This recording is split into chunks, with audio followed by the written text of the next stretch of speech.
Hello दोस्तों, श्री शिवाय नमस्तुभ्यम। प्रदोष के दिन, प्रदोष काल में 2 जगह दिए लगाना प्रारंभ कर दो। पहला, बेलपत्री के वृक्ष के नीचे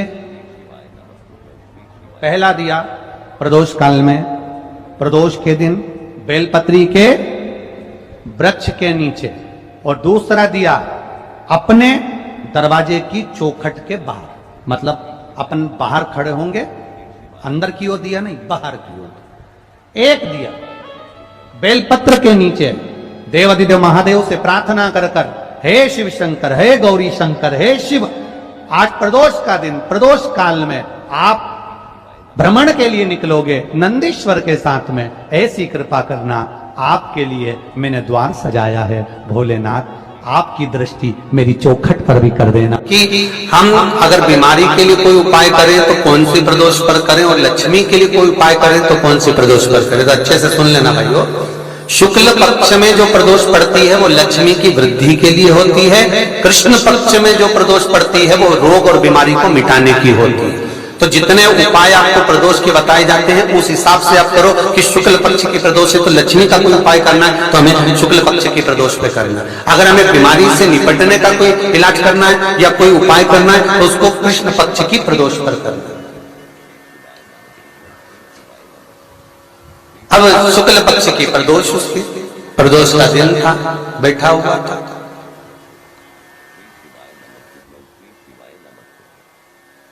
मान लो अगर कहीं आप कोई नौकरी के लिए अप्लाई कर रहे हो, लॉकडाउन में सर्विस छूट गई, कई लोगों की छूट गई, कंपनियां कई बंद भी हो गई, कई कंपनियों से निकाल भी दिया गया, कहीं पत्नी परेशान हो रही है, कहीं पति परेशान हो रहा है, आप कहीं अप्लाई कर रहे हो। तो जैसा माता उमा ने प्रदोष काल में, प्रदोष के समय पर, प्रदोष काल के अंतर्गत बेलपत्री का स्मरण किया है, वो बेलपत्र का स्मरण अगर संसार का मनुष्य कर लेता है तो महाराज ब्रह्मवृत्ता पुराण कहती है कि उस जीव का ऐसा कोई कार्य नहीं जो सफल नहीं होता। महाराज मेरा निवेदन रहेगा, किसी एग्जाम में आप बैठ रहे हो, इंटरव्यू के लिए जा रहे हो, किसी कार्य के लिए जा रहे हो, नौकरी नहीं लग रही, सर्विस नहीं लग रही, तो महाराज तांबे के कलश में 11 बेलपत्र को रखा जाए और तांबे के कलश में 11 बेलपत्र रखकर उसमें 11 सफेद पुष्प को डाला जाए।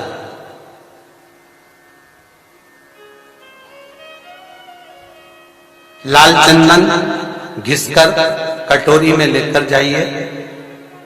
प्रदोष के दिन, शुक्ल पक्ष का जो प्रदोष पड़ जाए उसके दिन शंकर के शिवलिंग पर लाल चंदन लपेटने से पहले शंकर की जो जलाधार,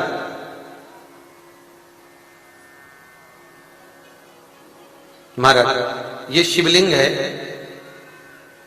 ये शिवलिंग है और ये पूरी गोल और ये चरण, ये जलाधार, ठीक है। आपको पहले भी कहा है, शंकर जी की पूरी जलाधारी में शंकर जी का संपूर्ण परिवार है। राइट जो चरण है जहां से पानी नीचे गिरता है वो गणेश जी का स्थान है, लेफ्ट कार्तिकेय जी का स्थान है, बीच में जो एक मोटी सी लाइन है वो अशोक सुंदरी का स्थान है।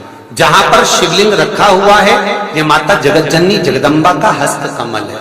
शंकर भगवान को मां अपने हस्त कमल पर रखी हुई है। ऊपर से जो बूंद बूंद पानी जलाधारी से नीचे गिर रहा है ये शंकर भगवान की 5 लड़कियां हैं, जया, विषहरा, सामरीबारी, दोतली और देव।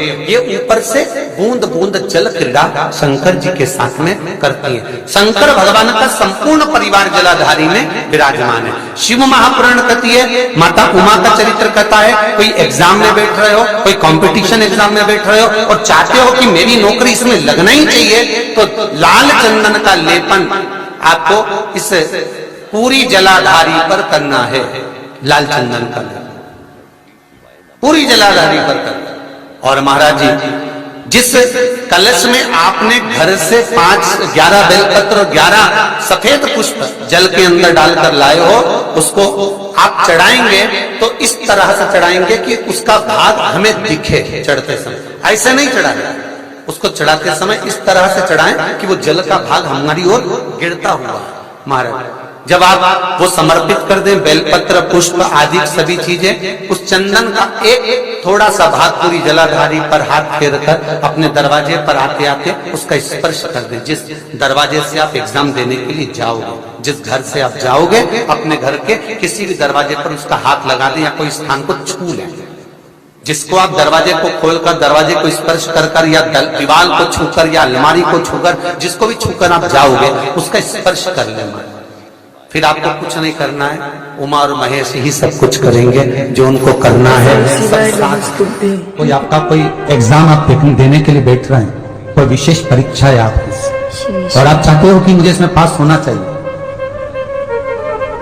आप चाहते हो कि इस परीक्षा में मैं पास हो जाऊं और बहुत जरूरी है मेरा पास होना, मैं बहुत बार दे चुका हूं, बहुत बार दे चुकी हूं, तो प्रयास करना एग्जाम के पहले कोई सोमवार पड़े, त्रिपुरा सुंदरी माता का नाम लेकर उत्तर की ओर मुख कर कर गन्ने का रस, शुगर का रस, गन्ने का रस, ईख का रस लेकर दोनों हाथों में कलश में भरकर नाम और गोत्र आपका बोलकर मन की कामना कर कर, जैसे कांवड़ शिव जी को चढ़ाते हैं दोनों हाथ से, उसी तरह वो गन्ने का रस से शंकर जी का अभिषेक त्रिपुरा सुंदरी के भाव से कर दीजिए महाराज। ऐसा कोई एग्जाम नहीं होगा जिसमें आप पास नहीं हो सकते, निकल ही जाओ, निकल ही जाओ।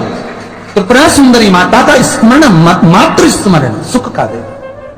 श्री शिवाय नमस्तुभ्यम। गुरु जी के उपाय और जानने के लिए हमारे चैनल को सब्सक्राइब जरूर करें। धन्यवाद।